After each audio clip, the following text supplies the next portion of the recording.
할렐루야. 안녕하십니까. 샬롬교회 왕덕봉 목사입니다. 오늘 날씨가 참 많이 추운 날입니다. 몸이 춥지 않도록 몸을 따뜻하게 많이 옷을 입으시기 바랍니다. 마음과 영혼이 추우신 분들도 있을 것입니다. 그러면 당연히 우리 주님 앞에 오셔서 성령의 불로 몸과 마음과 영혼을 녹이시기 바랍니다. 오늘은 개요 없이 바로 98편 1절부터 들어가겠습니다. 1절 과거와 미래와 역사 조망에 근거한 여호와 신정 찬양을 촉구한 시는 여호와 찬양을 촉구하는 본문으로 시작하고 있습니다. 이스라엘 백성에게 있어서 여호와를 찬양하는 것이 당연 필수입니다. 다른 신이나 우상은 말할 것도 없이 자리가 높은 왕까지도 하나님을 찬양하는 것은 당연한 것이었습니다. 그들 가운데 참되고 유일하신 하나님이시며 왕은 여호와 한 분뿐이기 때문입니다. 이처럼 본문은 하나님께 새 노래를 찬송해야 하는 이유가 하나님이야말로 놀라운 일을 하시는 만유의 주 만왕의 왕이시기 때문입니다. 그 오른손과 거룩한 팔이라고 하는 것은 하나님께서 당신의 백성을 향하여 베푸신 구원의 수단을 은유적으로 나타낸 표현입니다. 구약에서 하나님의 손은 권능을 상징하며 오른쪽은 의로움과 올바름을 뜻합니다. 모세는 홍해를 건넌 후에 여호와를 찬송하기를 주의 오른손이 권능으로 영광을 나타내시며 주의 오른손이 원수를 부수십니다. 라고 노래를 하였습니다. 홍해에 수장된 애굽의 군사들은 비참하게 최후를 맞이했지만 하나님 관점에서는 의롭게 행해진 권능으로 인한 심판이라는 사실을 고백하는 것입니다. 그리고 그러한 하나님의 권능의 오른손 역사로 인해서 하나님의 백성 이스라엘은 구원을 받았던 것이지요. 구원을 베푸셨음이로다 라는 단어는 종종 하나님께서 당신의 백성 이스라엘을 압제하는 원수들을 크게 무찌름으로써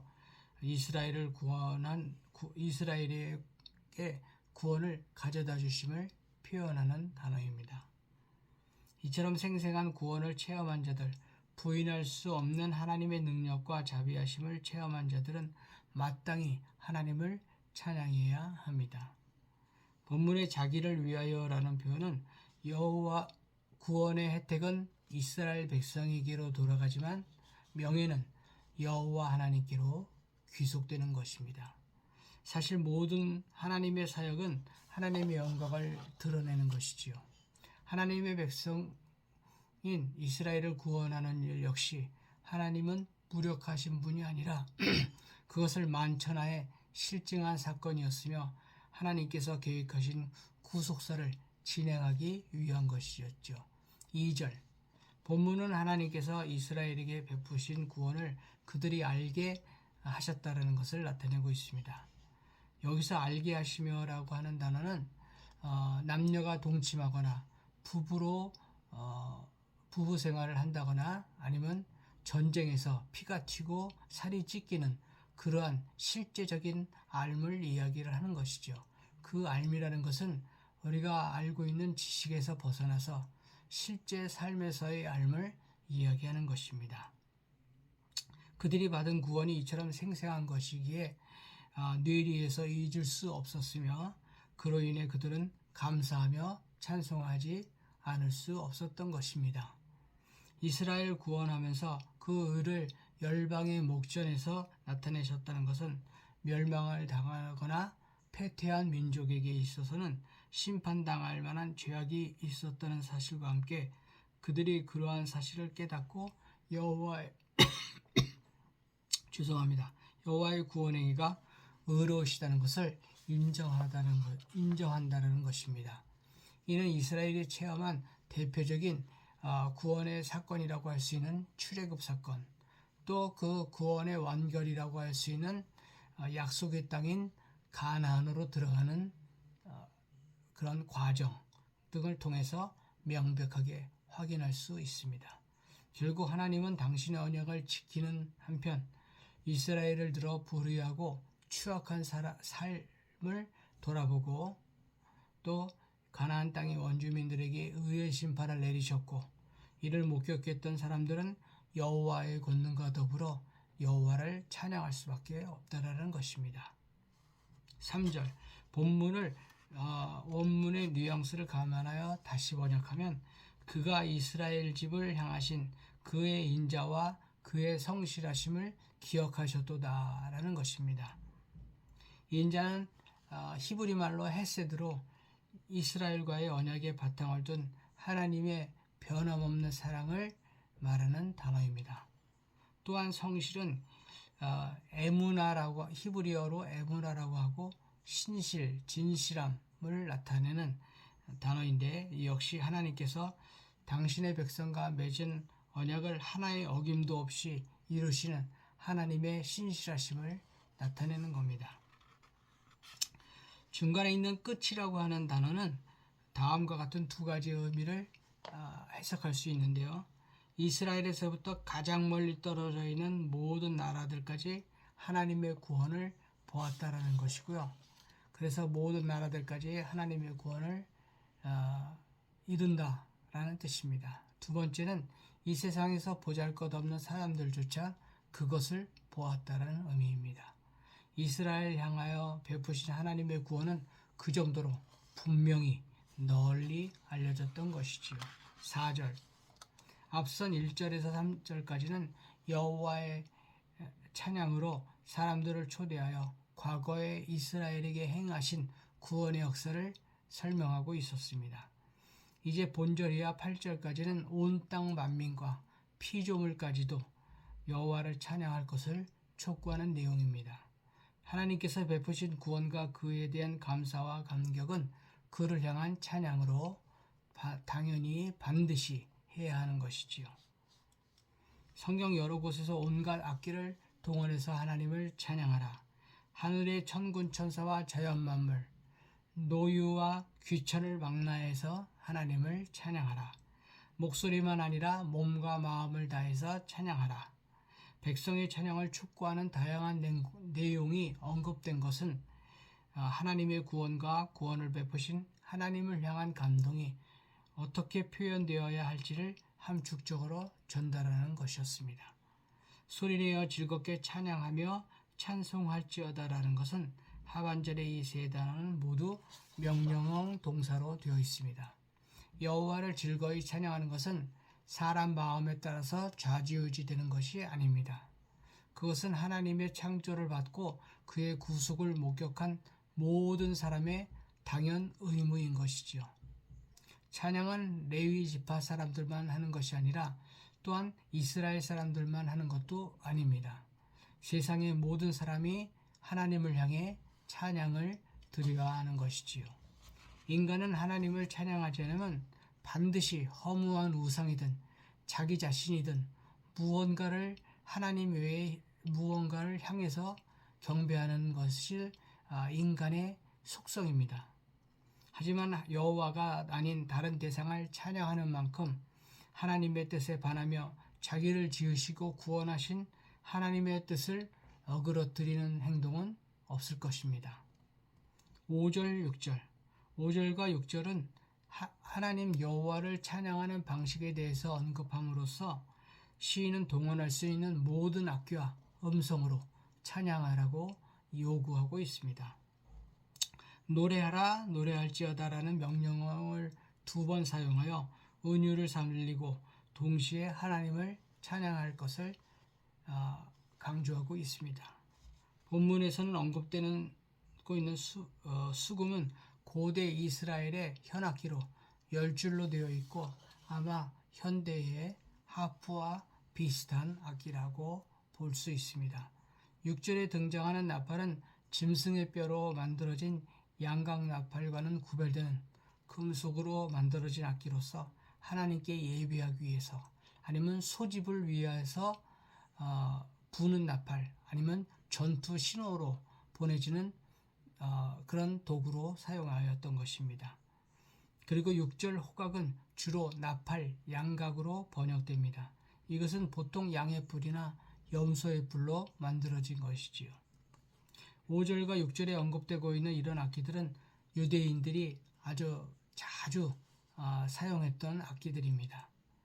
5절과 6절에 나오는 악기들은 그 자체에 어떤 특정한 의미가 있다기보다는 하나님을 찬양할 때 마음의 감흥이나 감동을 불러일으킴으로써 더욱 열정적으로 하나님을 찬양하는 하나의 도구인 것입니다. 하나님이 누구신지를 왕에 해당하는 히브리어로 함멜레크라고 하는 표현을 사용하여 하나님을 표현했습니다. 이처럼 하나님을 왕으로 표현하고 거기에 정관사를 덧붙인 것은 하나님만이 유일한 왕이시라는 것을 더욱 강조하는 것입니다. 이러한 표현에는 지상에서 왕으로 일컬어지며 자신 스스로 지존자로 절대 주권자로 내세우는 사람들이 많이 있지만 진정한 왕은 하나님뿐이라는 것을 말하고 있습니다. 7절, 8절. 7절과 8절은 인간뿐 아니라 모든 피조물까지도 자연 만물까지도 다 하나님을 찬양하라고 하는 것입니다. 이들을 향해 하나님을 찬양하고 외치라고 선언하는 이유는 6절에서 나온 것처럼 하나님께서 이들 모두를 지으시고 다스리는 왕이기 때문입니다. 7절에서 외칠지어다라고 하는 천둥 소리처럼 우렁찬 소리가 울리는 것은 바다와 관련되어 사용되었으므로 거대한 대양에서 나는 크고 위험 있는 해류의 흐름이나 몰아치는 바람에 따라 밀려오는 파도 소리 같은 것을 지칭하는 것으로 풀이됩니다. 이런 소리는 인간들에게 두려움과 공포를 심어주기에 충분한 것들이었습니다. 그러나 시인은 거대한 바다를 향해 이러한 소리를 가지고 하나님을 찬양하라고 명령하고 있습니다. 7절의 큰 물은 여러 개의 큰 강들을 의미하고요. 8절의 바다는 육지 안에 있는 커다란 강들, 유프라테스, 티그리스, 나일강과 같은 것을 말합니다.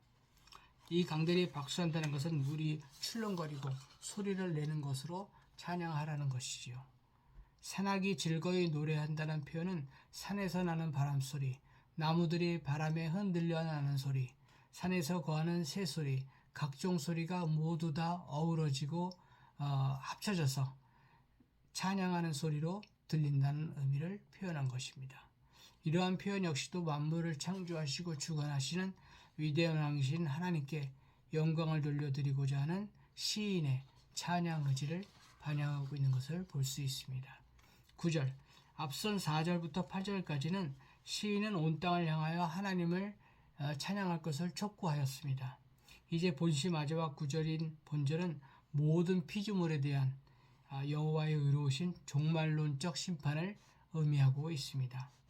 본문에서는 세계는 지구를 의미하며 그 백성으로 번역된 백성들 혹은 민족들을 의미합니다. 이스라엘 백성이 아닌 모든 민족들을, 모든 사람들을 의미하는 것이죠. 공동 번역에서는 만백성이라고 표현하고 있습니다. 전혀 이의를 제기할 수 없는 당연하고도 공정한 판단 기준이 공평인 것입니다. 완전한 공의로 시행되는 그분의 심판은 1.1획도 그릇됨이 없이 심판대 앞에 서서 그의 심판을 받는 사람들은 그 심판 결과에 대해서 어떤 이의도 제기할 수 없는 것이지요. 하나님의 최후 심판에 대해 자세히 서술하는 요한계시록의 증언처럼 하나님의 심판이 참되고 의로우시다라고 말씀하고 있습니다. 이상에서 살펴본 본시는 95편 이하 계속되어 온 신정시인데요. 여호와의 통치를 찬양하는 신정시입니다. 다만 본시는 여호와의 통치를 찬양하되 그 근거를 과거 하나님의 구원 사역에서 찾되 그것으로 그치는 것이 아니라 미래 온 세상에 행하실 종말론적 심판까지도 확대한다는 점에서 차별성을 지닙니다. 물론 여호와의 통치를 종말론적 심판의 관점에서 조망한다는 그 점에서는 제96편과 유사점이 많습니다. 96편이 본시에 비하여 하나님의 초월성을 더 강조한다는 차이점은 있으나 그 전체적 내용이 여호와를 찬양한다는 촉구라는 것은 변함이 없습니다. 제96편의 저자가 그리스도의 재림을 바라보며 메시아의 종말론적 심판을 종결함과 같이 마찬가지로 저자 역시 메시아의 도래 및 의와 공평의 심판으로 종말론적 심판을 의미하고 있습니다. 이러한 사실은 하나님의 공의로우신 통치가 그리스도의 재림으로 이루어질 종말의 날에 완성되며 하나님에 대한 찬양의 최종적 근거도 여기서 찾을 수 있다는 것입니다. 성도 역시 과거 하나님께서 풍성하게 베푸신 은혜를 돌아볼 뿐 아니라 미래의 온 세상을 대상으로서 베푸실 하나님의 공의로운 심판을 내다볼 때 더욱 흥겹게 하나님을 찬양할 수 있습니다. 또한 온 땅과 하늘 위에 위대하시며 유일하신 왕이신 하나님을 바라보며 그의 지으신 피조물과 더불어 더욱 열정적으로 하나님을 찬양하게 될 것입니다. 할렐루야. 기도하겠습니다. 할렐루야. 만유의 주 만왕의 왕신 하나님 아버지 감사합니다. 오늘 말씀을 통해 주님의 위대하신 행적을 떠올리며 우리는 주님 앞에 나아옵니다. 오직 주님만이 심판하시며 구원하실 수 있는 분이시니 우리는 주님의 이름을 찬양하고 영광을 돌리며 기도합니다. 하나님, 우리가 지금 여기 모여 주님의 이름으로 기도드립니다. 주님은 우리의 창조주이시며 우리의 모든 행적을 아시는 분입니다. 주님의 능력과 은혜, 인자함을 생각하며 우리는 감사와 영광을 드립니다. 이제 새 노래를 부르며 주님의 기이한 일을 온 땅에 선포하고자 합니다. 주님의 구원을 우리에게 나타내시고 주님의 의를 이 세상에 선포하게 하옵소서.